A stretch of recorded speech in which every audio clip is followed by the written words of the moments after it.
Hello and welcome to these educational videos on cow's milk protein allergy. My name's Kieran. And my name's Karen. And we are two paediatric dietitians that work at Worthing Hospital. And that's part of the Western Sussex Hospitals NHS Foundation Trust.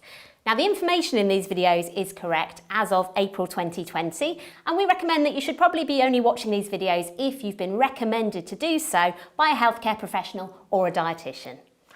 We plan to have 3 sections within these videos, which you will hopefully be able to reference back to as and when you require the information. And each section will be followed by a brief FAQ section where we'll go through questions which parents often have for us following our sessions. And Kieran's going to start today, and he's going to talk to you about what is cow's milk protein allergy. So, as introduced, this section we are going to discuss what cow's milk protein allergy is. To do so, all we need to do is look at the name of the condition. It is an allergic response by the body to the protein found in cow's milk. So, as mentioned, this involves the immune system. So, when the body of someone who has a cow's milk protein allergy interprets the protein found in the cow's milk, it triggers an immune response. This can vary from person to person, and there are a wide array of symptoms that can present. There are also 2 different types of allergy. There are what we classify as the immediate allergies, which occur immediately upon exposure, up to 2 hours after exposure. And there are the more common delayed allergies, where these can happen after 2 hours to exposure, up to 3 days or 72 hours afterwards. There can be an overlap of the symptoms seen between these conditions. We can see eczema, gut-related symptoms such as sore tummies, looser stools, and bloating, and we can also see sometimes some respiratory issues. In order for us to definitively say which condition this child may have, we need to look at the timing at which these symptoms occurred. If it was within that first 2 hours to exposure, it is more than likely that this is an immediate reaction. If it falls within that greater than 2 hours, up to 72 hours afterwards, we would tend to say that this is a delayed reaction. And thankfully, our delayed reactions are the ones that we see more commonly in our children. The good news is that whether your child's allergy falls within the immediate section or the delayed section of this condition, 90% of children naturally outgrow their allergies. And by the time that they are at school age, they should have acquired some tolerance to cow's milk protein. Moving on from that, what we need to next do is to clarify whether a child may have a lactose intolerance or whether they have a cow's milk protein allergy. Now, these conditions are 2 conditions which can be quite easily confused because they are both a response to something found in cow's milk. So, as we mentioned before, the cow's milk protein allergy is a reaction solely to the protein that's found in the cow's milk. There is no reaction to anything else which might be present, so the fluid, the carbohydrate, or any other content that might be in the cow's milk. Whereas a lactose intolerance, again, looking at the name, tells us it's an intolerance and not an allergy, and it is an intolerance to the lactose. Lactose is the natural sugar which is found in cow's milk and is also found naturally in mum's breast milk.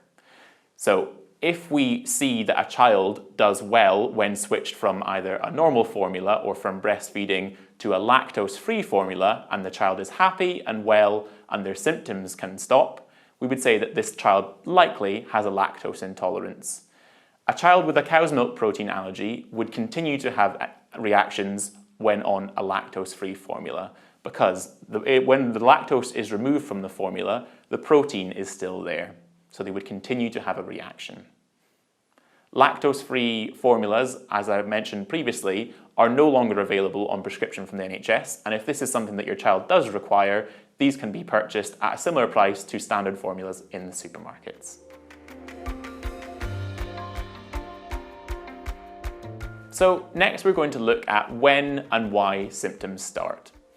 A child with a cow's milk protein allergy will present when they've been exposed to enough of this cow's milk protein to see them have a reaction.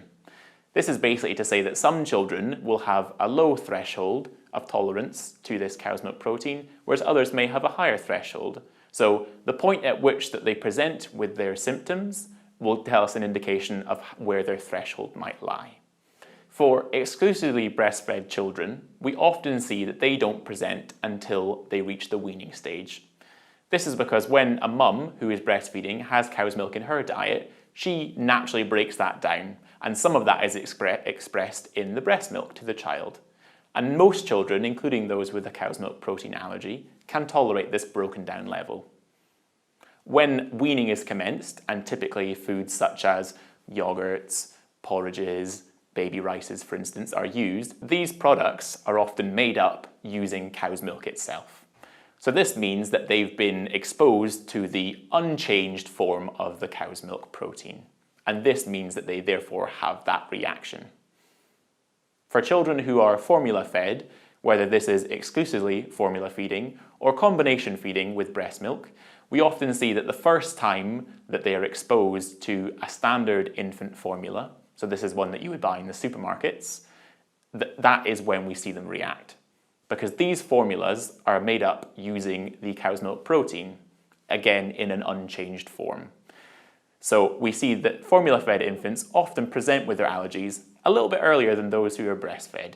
But that doesn't mean that breastfeeding prevents them from having the allergy necessarily. It just means that these children aren't presenting because they're not exposed to the larger part of the protein until later on in life.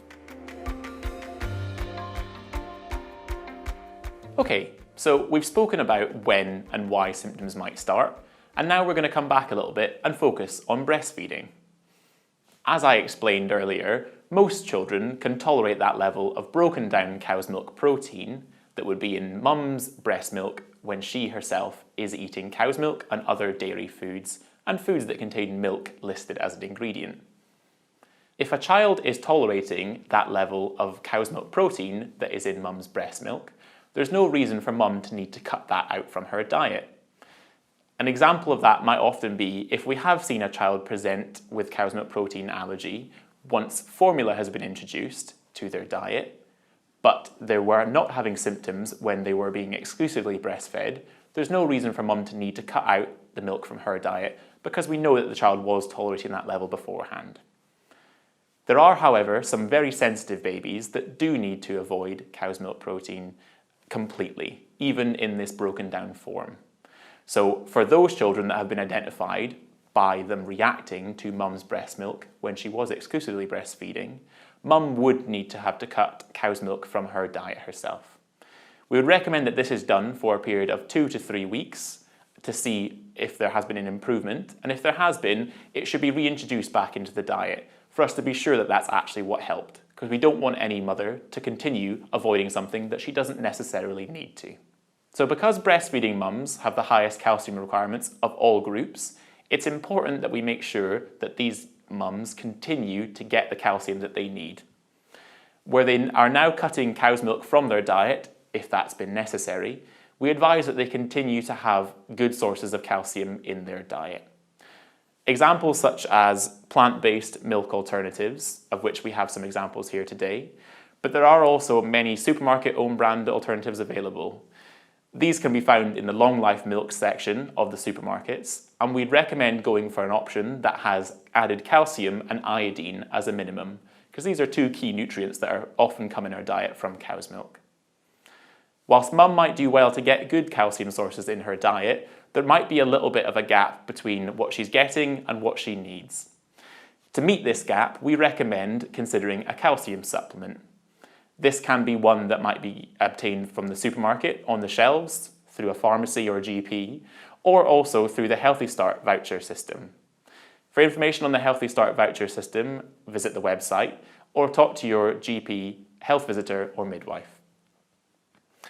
Where it is that mum might need to take a step back from breastfeeding, we need to make sure that there is a suitable formula available to support that. If it is that the child has reacted to mum's breast milk when she was having cow's milk in her diet, it's likely that the child will need to have a specialist formula that doesn't contain any recognisable level of cow's milk protein. If it is that the cow's milk protein has only been identified when weaning was commenced, for example, it's likely they can tolerate a specialist formula which is slightly less broken down, but we'll discuss those in the next section. So we've spoken about breastfeeding, and now we're going to go on to talk about formula feeding. So the formulas that you would be able to buy in the supermarkets are all based around this cow's milk protein that we've been speaking so much about. And this includes anti-reflux, anti-colic, and comfort and hungry baby formulas. They all contain that protein. The one that you can buy in the supermarket which doesn't contain the cow's milk protein are soya formulas, but we will talk about these in a later section. So the reason why the child has an issue tolerating cow's milk in a cow's milk protein allergy is because the protein that's found in these formulas is a long and complicated chain. For someone who doesn't have an allergy, what their body would do is break down this chain into smaller parts that we're then able to use ourselves. For the child who has a cow's milk protein allergy, this is what they struggle with, and that's why we see them have symptoms. What the body would do is take that long form and break it down initially into smaller parts, and then smaller parts further. So these very small parts are what we call amino acids. And this is just a fancy name basically for the building blocks that make up the proteins. So what our bodies do is that they take these building blocks and they reassemble them into a form that we need and that we can use. For a child that has reacted to a formula that contains this cow's milk protein, what our first step should be is, depending on their symptoms and the advice of your GP or dietitian, would be to start them on a specialist formula known as an extensively hydrolyzed formula. You don't need to worry so much about that fancy name. You might be more familiar with the brands that you may have been prescribed by your doctor, some of which we have here with us today.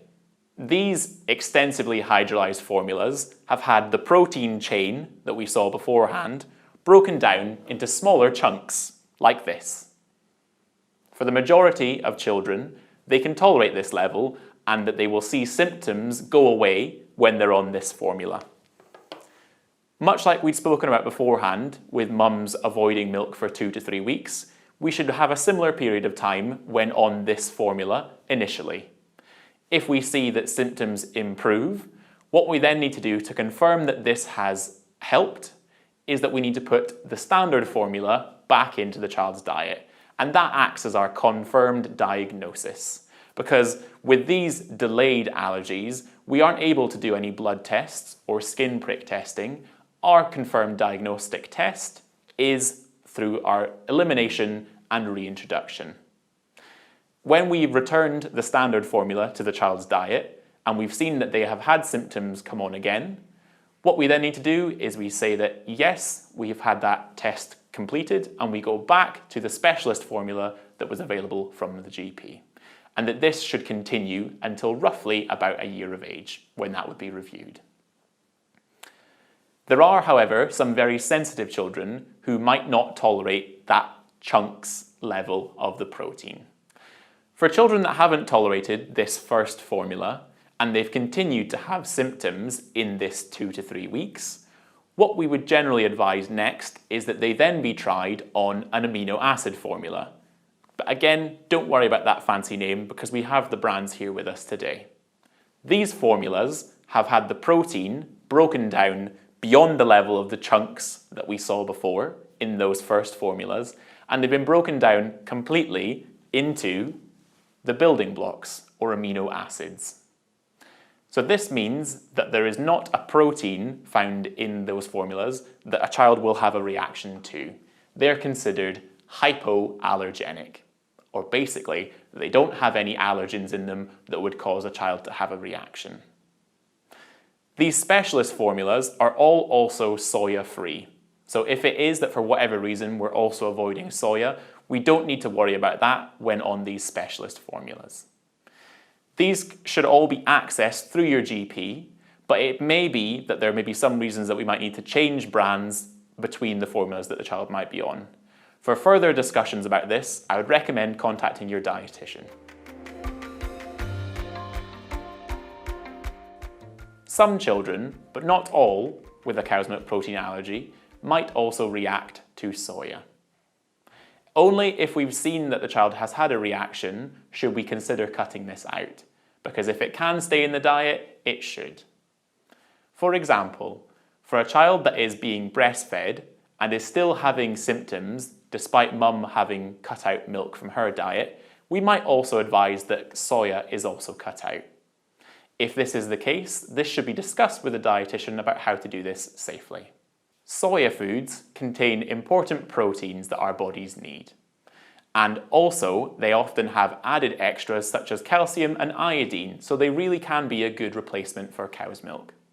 If the child is already tolerating soya, it's okay for this to stay in the diet from 6 months of age. So now that we've completed our section on what is cow's milk protein allergy, we're going to go through some frequently asked questions that we get from the parents of our patients following our sessions. For this part, I'm going to ask my friend Karen to come back and join us. Okay, thank you Kieran for all that really useful information. So one question that we sometimes get asked by parents is whether it's okay to have other mammal milks, so things such as goat's milk or sheep's milk. What would you say about that? So for a child that has a cow's milk protein allergy, we'd say that these aren't suitable for these children to have. The protein that's found in goats, sheep's, and even camel milk is similar enough to cow's milk protein for them to have a reaction. So we'd say in a milk-free diet, this should not just be cow's milk-free, but other animal milk-free as well. Thank you. Another question that we commonly get, Karen, is asking whether beef can form part of the diet for someone who's avoiding cow's milk. Oh yeah, that's a really good question. So actually, as you said earlier, the part of the protein that we're trying to avoid is in the cow's milk. So it's in cow's milk products, things like cheese and yogurts, milk, cream, butter. So those we definitely need to avoid. But the protein that's in the cow's meat itself, the beef, doesn't need to be avoided. They're two separate proteins, so you can still include beef when you're weaning if you wish to do so. Another question that we sometimes get asked, when these specialist formulas are prescribed, what happens if the baby doesn't like the taste of the formula? So that's quite a common one that we see, Karen, because when we break down the protein, as in these specialist formulas, the protein becomes a bit more bitter in taste and can often have a bit of a smell associated with it, that for a parent making it up, it might seem quite nasty, or the taste again might not seem quite that pleasant. For a very young child, they won't know that this is any different, so they are likely to accept it. But for an older child who has more taste buds developed, we do often see that they don't quite like the taste of the formula. So if it is that the formula is just not being accepted, like you said, from a taste perspective alone, what we can do is we can try and improve that taste a little bit. So a couple of tips that we often do is that if expressed breast milk is available, mum can mix this initially with some of the formula to take that edge of the taste away off and gradually reduce that as needed.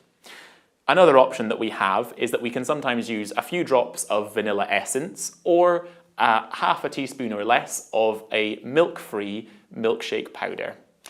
This again just helps take that edge of the taste off of it, and once it's accepted by the child, can be reduced gradually and they can just be given the formula as it is.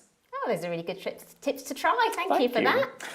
While we're on the topic of the specialist formulas, we often get asked as well whether it's possible for mums at home to cook with these formulas and with their breast milk. Yeah, absolutely. So these formulas and your breast milk can be used for cooking. So you can add them to things like baby rice to make porridge. That's not a problem. Sometimes people worry when they're cooking these formulas, does that affect the nutritional value of them? And as long as your baby is still having the formula as their main drink, then you don't need to worry too much about that. Actually, these formulas, the companies that make them also make recipe books, which give you some recipe ideas for how to cook with these formulas. So if that's something that you're interested in, then do ask your dietitian about that, and hopefully they'll be able to point you in the right direction. And that wraps up our frequently asked questions on what is cow's milk protein allergy. Thank you.